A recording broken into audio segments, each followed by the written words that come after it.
Close your eyes for a moment and allow this question to echo within you like an ancient whisper coming from a place you've almost forgotten. What if your pain is not the problem? What if it's actually an invitation, a silent invitation, persistent, sometimes uncomfortable, asking you not to look outward, not to look at others, not to focus on what is missing, but to look inward, into this invisible territory where your story keeps repeating itself, where your memories turn into frequency, and that frequency, without you realizing, becomes your reality. Maybe you're tired of carrying a weight no one else can see, tired of trying to fix yourself, of searching for answers, of doing everything right, and still feeling like something inside remains broken, misaligned, disconnected. But what if you are not broken? What if your mind, your soul, your body don't need to be fixed, but rather decoded? Karl Pribram, a neuroscientist who devoted his life to understanding the mysteries of consciousness, taught that the brain functions as a holographic processor, which means your mind does not simply record reality, it projects it.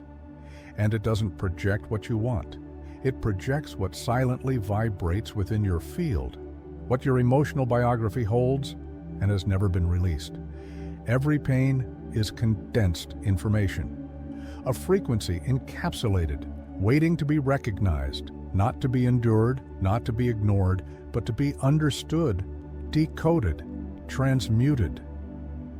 The problem is that we live in a world that has turned healing into a quick product. Techniques, formulas, seductive promises that say, think positive, raise your vibration, do this exercise for 21 days and everything will change. And yes, some of it works, but only on the surface, because no affirmation, no technique can penetrate the walls of the unconscious unless you first sit before your pain and ask it what it came to show you. Joe Dispenza explains that our electromagnetic field carries not only thoughts, but unresolved emotions, emotional memories that create distortions in our vibrational field. And while you try to create a new reality, there's a part of you vibrating the exact opposite, a part that doesn't want to change, because to change means to die to who you once learned to be. Pain creates identity, and you may not even realize, but often you become so used to being the one who suffered, the one who was betrayed, the one who lost everything, that without meaning to, your vibration anchors itself into that version of you. And as long as that remains unseen, no manifestation can hold. Because the universe doesn't respond to what you desire, it responds to what you vibrate. That's why this is not an invitation to escape the pain, nor to escape therapies, nor spirituality. It's an invitation to something deeper, something more honest, something sacred, to stop, to breathe, and perhaps, for the first time in a very long time, stop hiding behind your own pain and begin remembering who you truly are. And this is where our journey begins. There's a kind of suffering that no one sees. You wake up, you do what needs to be done, you take care of what the world expects from you, work, family, responsibilities. From the outside, everything seems fine. Your life looks normal, functional, controlled, but inside, something feels hollow, empty, like a subtle ache behind the noise of the day, a kind of silence that screams. You smile, you answer messages, you show up, but a part of you barely holds itself together, and no one notices. No one notices how heavy it feels to carry a body that vibrates pain even when your mouth pretends it's okay. No one notices that there's a frequency inside you that whispers something isn't right, something has been lost along the way, and perhaps you've convinced yourself that being resilient means enduring, means pretending, means learning how to survive without ever truly healing. But there's a price for pretending, because your body doesn't lie. When the mind ignores, the body speaks. When the heart represses, the body manifests. That constant fatigue, that pain that comes and goes, that insomnia, that subtle anxiety that never fully leaves, these are not flaws. They are not malfunctions. They are not random. They are encrypted messages from your own consciousness, trying to wake you up, trying to tell you there's something in your energy field that no longer fits who you came here to be.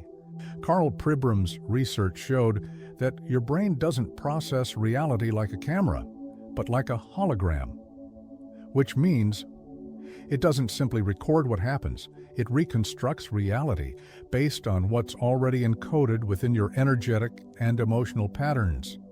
So when the pain is stored, the hologram of your life keeps projecting that pain in the form of repeating patterns, in the form of the same kind of people, the same disappointments, the same invisible walls that seem to block your expansion.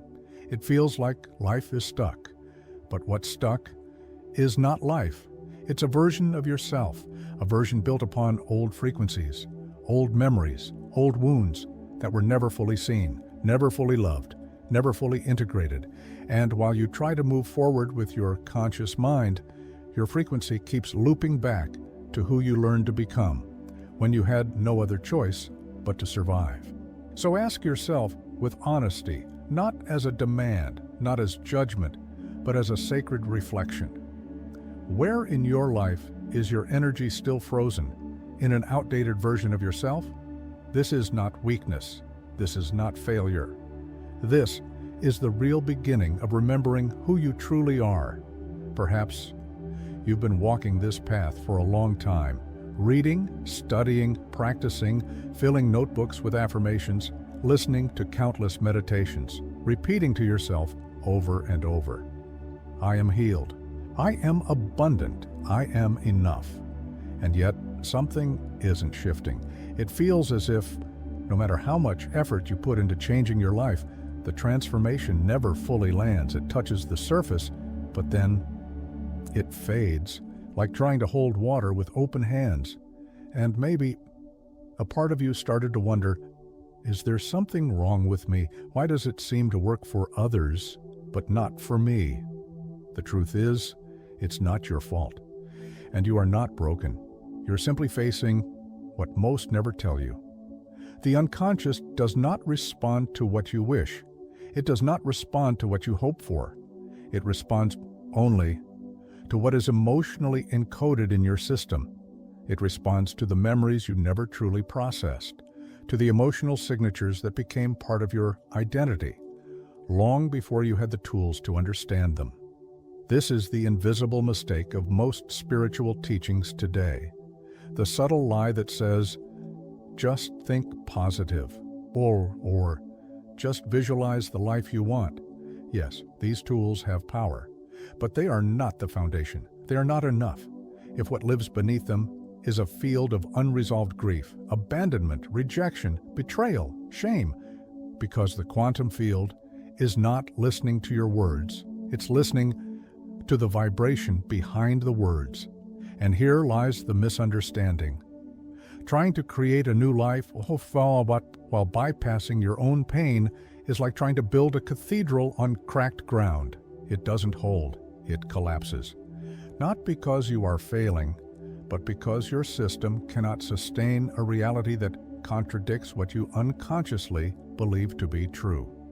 Joe Dispenza teaches that reprogramming the brain is not about repeating phrases, but about creating an entirely new emotional signature. And you cannot create a new emotional signature while rejecting the parts of you that still vibrate pain.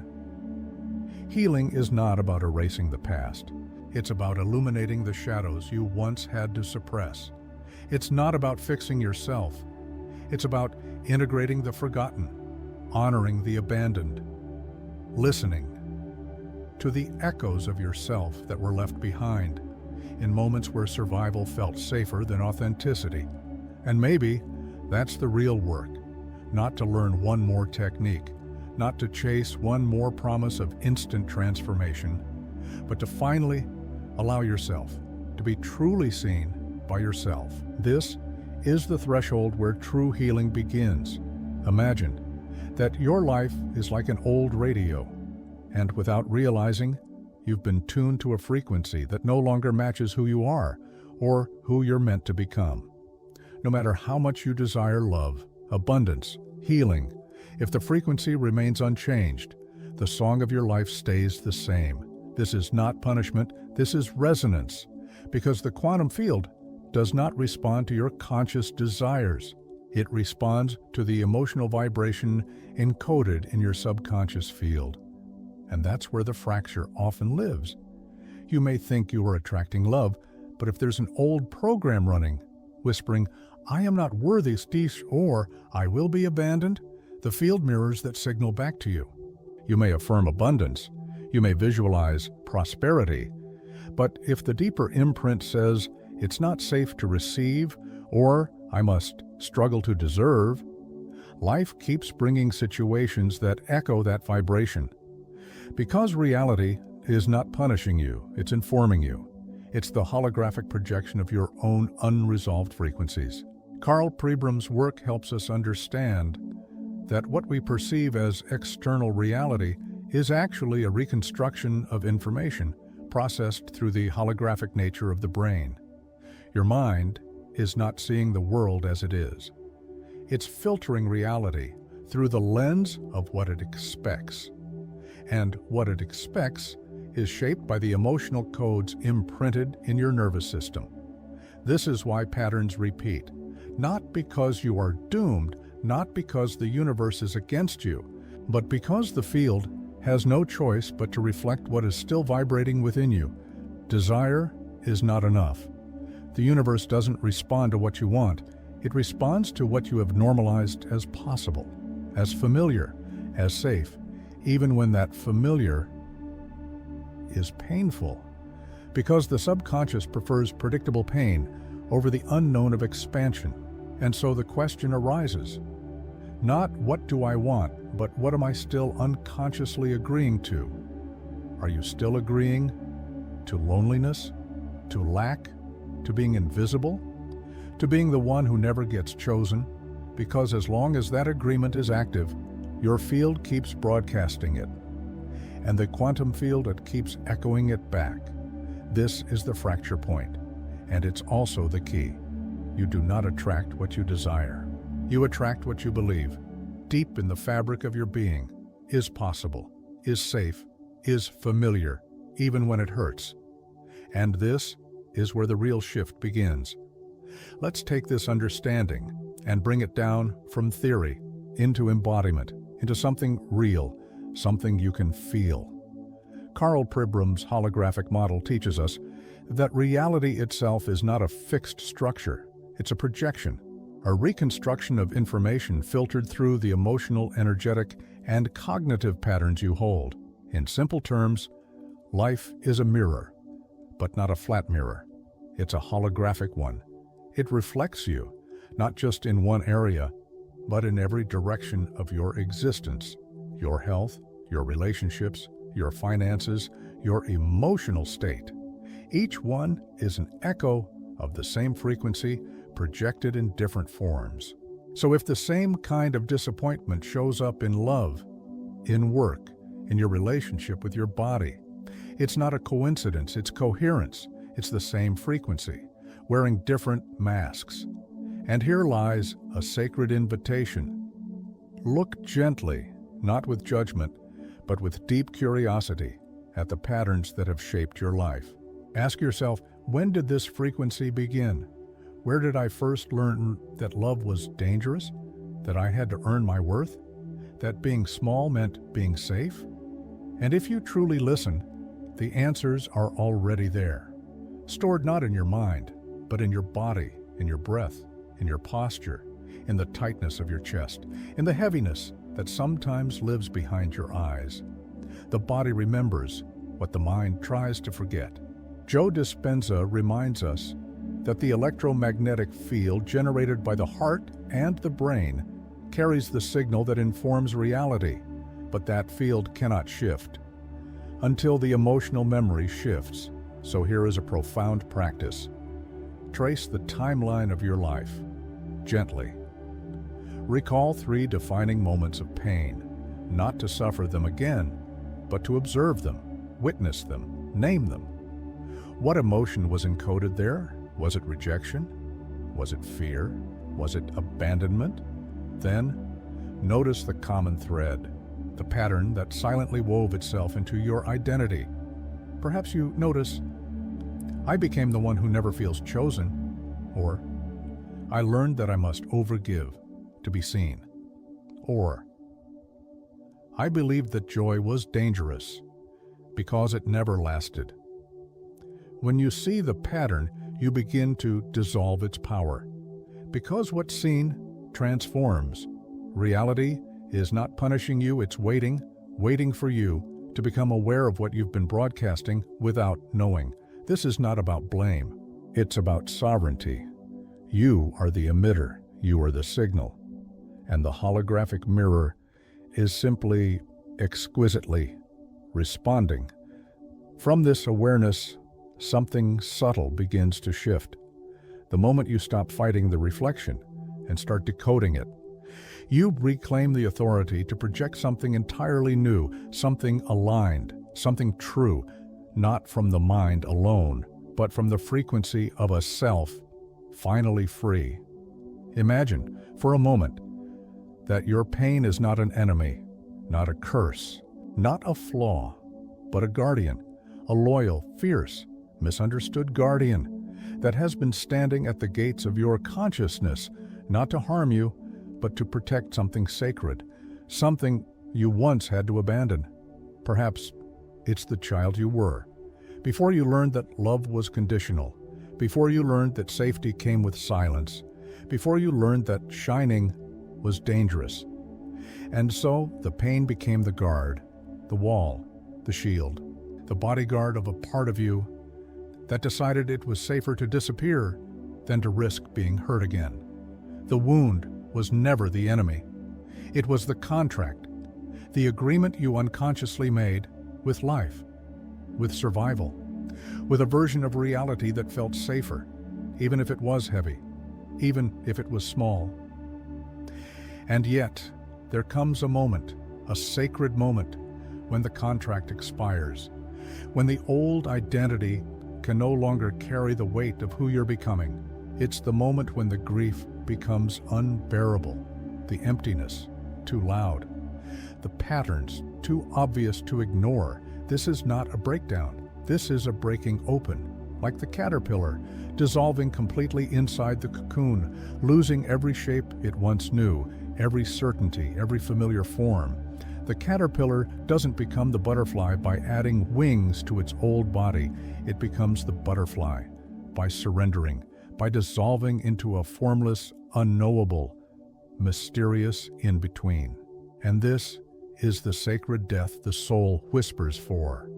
The death of the story, that you are broken, that you are unworthy, that you are invisible. The death of the agreement with pain, not by fighting it, not by rejecting it, but by sitting eye to eye with the wound, by realizing, you were never my enemy, you were my protector, but now I am ready to set you free.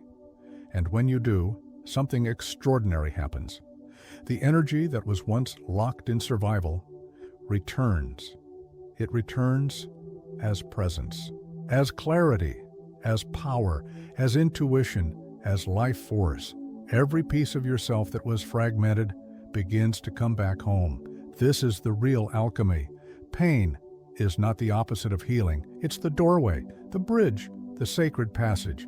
Every time you honor what hurts, you reclaim a piece of your own soul.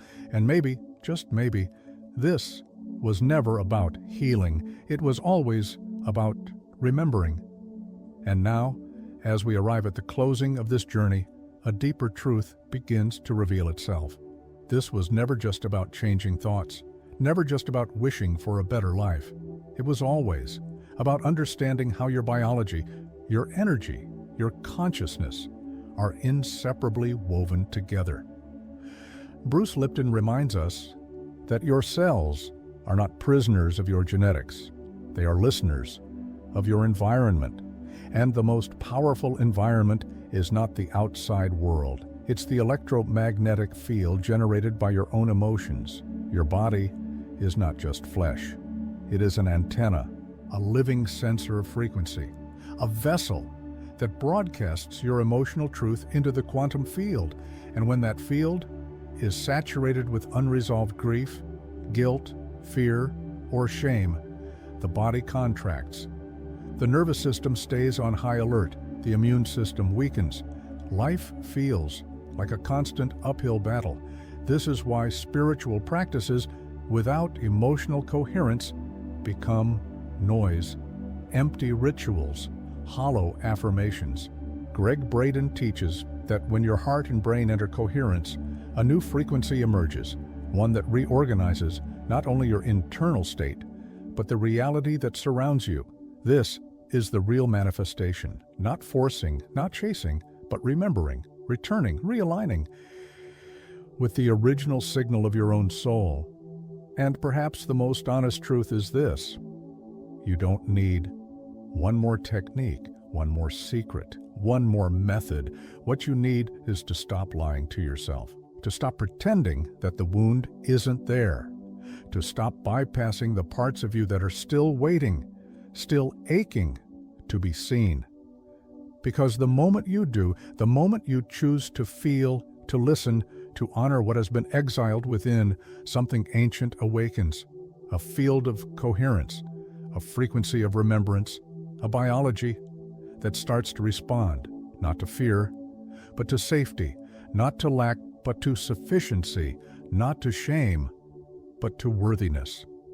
The healing was never outside of you. It lives in your presence, in your breath, in the sacred silence you've been avoiding, but that now becomes your greatest ally.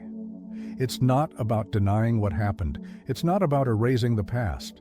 It's about honoring who you had to become to survive and realizing that now you are ready to be someone new. So the only question that remains, and perhaps the most sacred of all, is this: what would happen if protecting your frequency became the greatest act of love you could offer yourself today? Breathe. Let it land. You are not broken. You are remembering the way back to the sacred.